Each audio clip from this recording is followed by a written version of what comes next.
بالخصوص مولانا مبین صاحب آگے تمام علماء آگے تشریف لیں.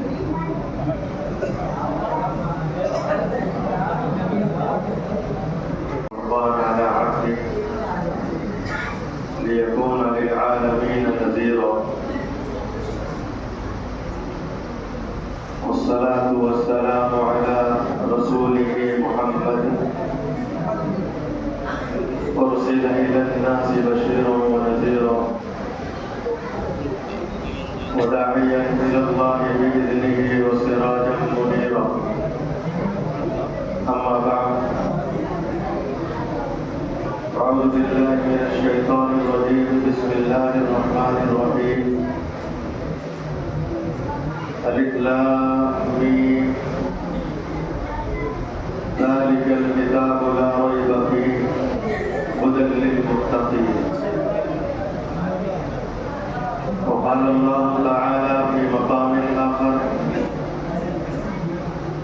إن هذا القرآن يهدي للتي هي أقوم. وقال الله تعالى في مقام آخر: يا أيها الذين آمنوا كتب عليكم الصيام كما كتب على الذين من قبلكم لعلكم تتقون. وقال النبي صلى الله عليه وسلم: من لم يدع قول الزور والعمل به فليس لله حاجة أن يدع طعامه وشرابه. صدق الله العظيم وصدق رسوله النبي الكريم. لائق صد احترام میرے واجب الاحترام نوجوان ساتھیوں اور پیارے بچوں، سب سے پہلے ایک مسئلے کی وضاحت ضروری سمجھتا ہوں. وہ یہ کہ ابھی عزیزم حافظ صلی اللہ علیہ وسلم نے تراویح میں 3 بار سورہ اخلاص کو پڑھا. پڑوس کے لوگوں نے پوچھا اس کا مسئلہ کیا ہے؟ اس کا مسئلہ یہ ہے کہ اس کو لازم اور ضروری اور سنت سمجھ کر نہیں پڑھنا چاہیے. اگر کبھی پڑھ دیا گیا تو اس میں کوئی حرج نہیں، لیکن اس کو معمول نہیں بنانا چاہیے. حالانکہ بعض علماء نے اس کو مستحب لکھا ہے 3 مرتبہ پڑھنے کو، لیکن جمہور علماء کی رائے یہ ہے کہ پڑھ سکتے ہیں لیکن لازم اور ضروری نہیں سمجھنا چاہیے. دوسرا یہ ہے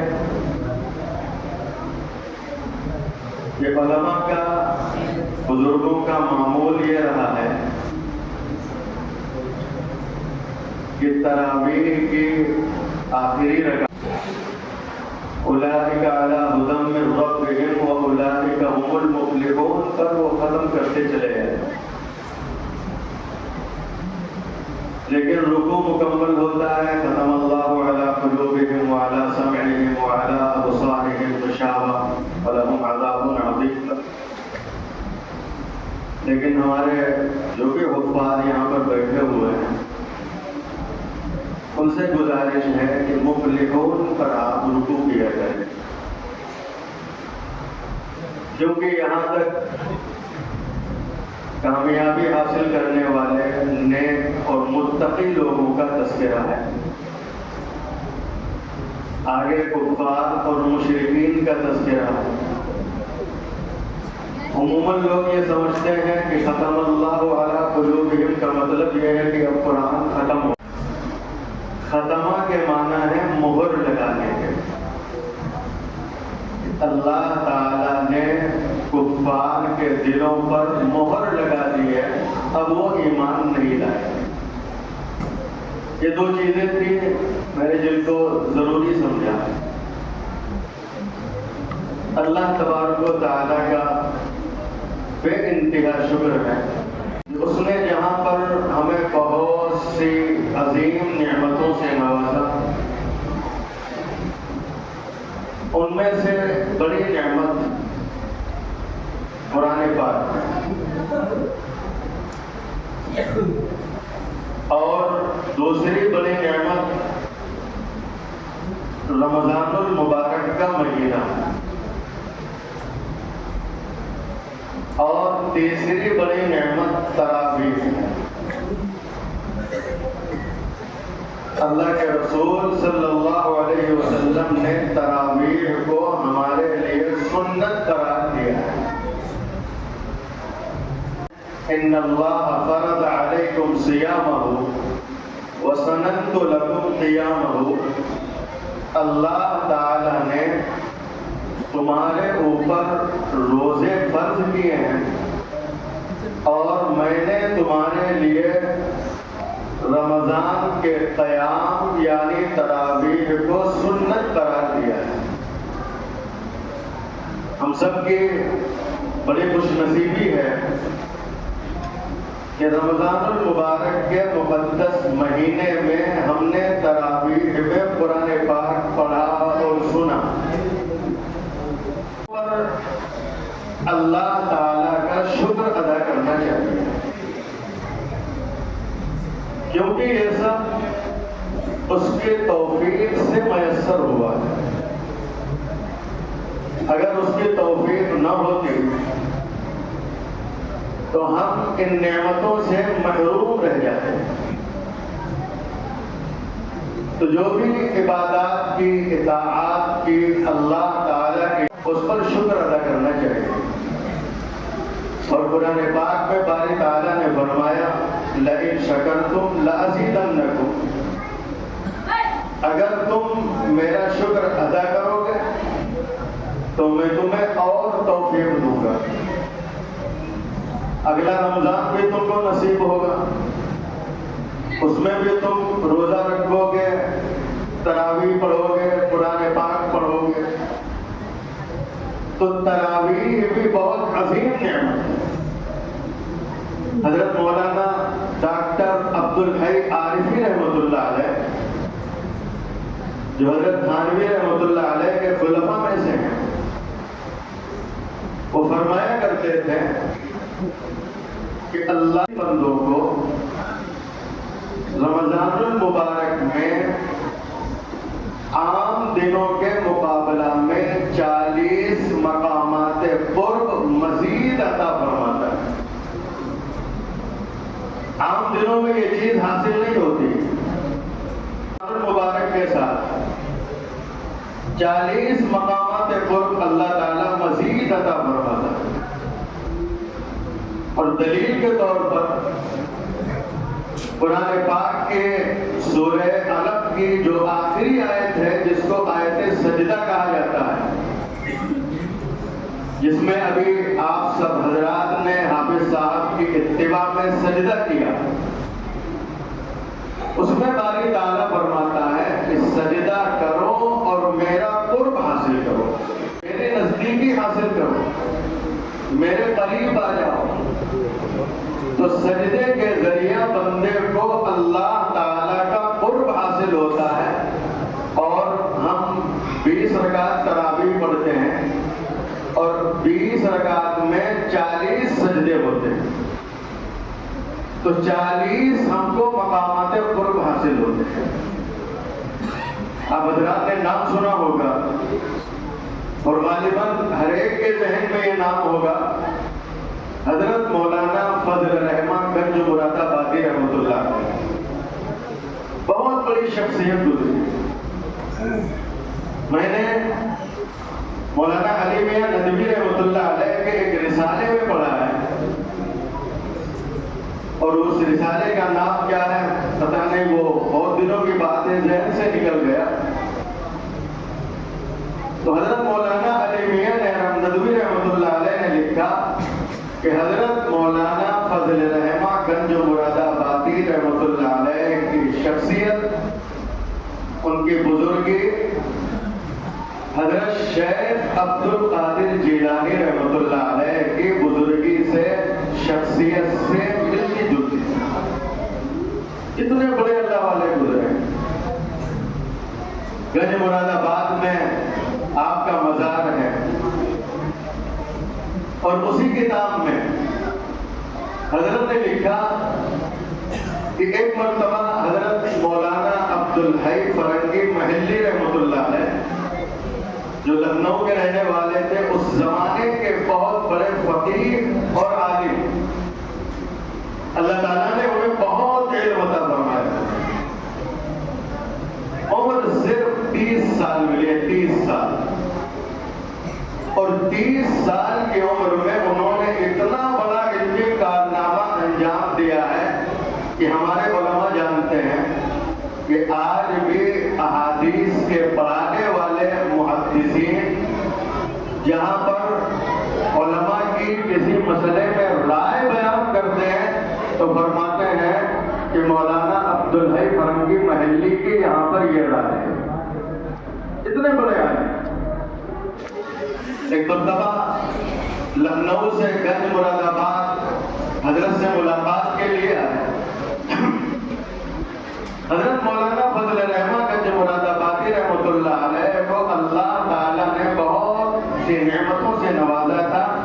ان میں سے ایک عظیم نعمت کہ آپ صاحب کشف، آپ کے اوپر لوگوں کے احوال ظاہر ہو جایا کرتے تھے۔ تو مولانا نے علامہ عبد الحی فرنگی محلی رحمۃ اللہ علیہ سے پوچھا کہ عبد الحی، تم نے لکھنؤ سے گنج مراد آباد کا سفر کیا، لیکن راستے میں قصر کیوں نہیں کیا؟ 4 رکعت والی فرض نماز 2 رکعت کیوں نہیں پڑھی؟ جبکہ مسئلہ یہ ہے کہ اگر 80 کلومیٹر یا اس سے زیادہ کا کوئی سفر کرتا ہے تو اس کے لیے قصر ہو جاتا ہے، آدھی نماز ہو جاتی ہے، تم نے آدھی کیوں نہیں پڑھی؟ تو علامہ عبد الحی فرنگی محلی رحمۃ اللہ علیہ نے فرمایا، حضرت دراصل میرا سنڈیلا میں منزل کرنے کا ارادہ تھا، اس لیے میں نے قصر نہیں کیا۔ تو مولانا فضل رحمہ گنج مراد آبادی رحمۃ اللہ علیہ نے فرمایا کہ بھائی تمہیں نے اپنی کتابوں میں لکھا ہے کہ اگر راستے میں منزل کی جائے تب بھی قصر اولا ہے۔ علامہ عبد الحی فرنگی محلی رحمۃ اللہ علیہ بہت بڑے فقیر تھے۔ آپ نے کئی کتابیں لکھی، کئی کتابوں پر حواشی لکھے ہیں۔ فقہ کی ایک مشہور کتاب ہے، علماء جانتے ہیں، شرح الوقایہ، اس میں آپ کا حاشیہ موجود ہے، وہ 2 جلدوں پر مشتمل ہے۔ آخری جلد میں آپ کے کسی شاگرد نے آپ کے حضور میں ایک منظوم مرثیہ لکھا ہے، اس کا ایک شعر ہے، مات عبد الحی لیکن لم یمت فیضانہ انما مات المسمى واسمہ ما لا یموت، کہ عبد الحی تو دنیا سے چلے گئے لیکن ان کا نام اب بھی زندہ ہے، مسمى چلا گیا، اسم باقی ہے۔ تمہیں عرض کر رہا تھا کہ مولانا عبد الحی فرنگی محلی رحمۃ اللہ علیہ جب لکھنؤ واپس گئے اور اپنی کتابوں کو ٹٹولا کھول کر دیکھا تو واقعی اس میں وہی مسئلہ لکھا ہوا تھا جو مولانا فضل رحمہ گنج مراد آبادی رحمۃ اللہ علیہ نے بیان فرمایا۔ تو اسی زمانے میں حضرت تھانوی رحمۃ اللہ علیہ سے، حضرت تھانوی رحمۃ اللہ علیہ کانپور میں پڑھاتے تھے، مدرسہ نظامیہ، آپ کا اسی راستے سے آنا جانا تھا۔ جب کانپور جاتے تو مولانا بابا سے ملاقات کرتے ہوئے جاتے، جب کھانا پہنچ جاتے تو ملاقات کرتے ہوئے جاتے۔ ایک مرتبہ ملاقات کر کے جانے لگے تو حضرت نے بلایا اور قریب بٹھایا اور کہا، میاں اشرف علی، جب میں سجدہ کرتا ہوں تو مجھے ایسا محسوس ہوتا ہے کہ اللہ نے اللہ نے مجھ سے پیار کر لیا۔ یہ حقیقت سب کو حاصل نہیں ہوتی ہے، یہ حقیقت انہی لوگوں کو حاصل ہوتی ہے جن کو درجہ احسان حاصل ہوتا ہے۔ اور احسان کیا ہے؟ جیسا کہ حدیث جبرائیل کے اندر ہے کہ ایک مرتبہ جبریل امین آقا صلی اللہ علیہ وسلم کے پاس انسانی شکل میں آئے، آپ کے پاس بیٹھے، وہ بیٹھنے کی حیت پوری حدیث کے اندر موجود ہے، اس میں جانے میں ایک لمبی بحث ہو جائے گی، اور آپ نے چند سوالات کیے قیامت کے بارے میں اور قیامت کے علامات کے بارے میں سوالات کیے، ایمان کے بارے میں سوال کیا، اسلام کے بارے میں سوال کیا۔ ان میں سے ایک سوال کیا احسان کے بارے میں، وَمَا الْإِحْسَانُ یا رسول اللہ، اے اللہ کے رسول احسان کیا چیز ہے؟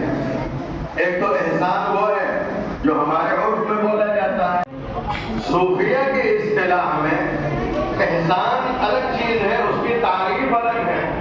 وہی تعریف آقا صلی اللہ علیہ وسلم نے کی، فرمایا ان تعبد اللہ کأنک تراہ، اللہ تمہارے ہر حرکت کو دیکھ رہا ہے، تمہارے دل کے ارادے اس کے علم میں ہے کہ تمہارے دل کے اندر کیا ارادہ ہے۔ تو یہ درجہ انہی لوگوں کو حاصل ہوتا ہے جن کے اندر خدا کا خوف ہوتا ہے۔